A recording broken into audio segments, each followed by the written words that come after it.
OMG, congrats! Congrats friend, sa wakas nakuha mo na rin yung gusto mong alam mo na yung pinapangarap mo. Huwag kang titigil 'di ba sinabihan na kita. So ayan na, nakuha mo na, 'di ba sabi ko sa'yo Tapos aayaw-ayaw ka pa, ano na, ano na?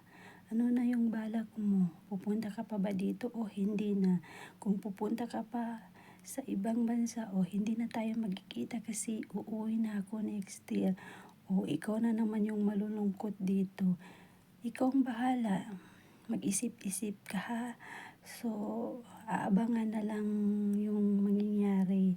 Tapos sabihin mo na lang sa akin, okay? Update mo na lang ako, okay? Tapos congrats sa'yo ulit dahil na-achieve mo na rin sa wakas. Congrats. Kumusta naman yung trabaho mo diyan, 'di ba? Okay lang naman ako, okay lang ako dito.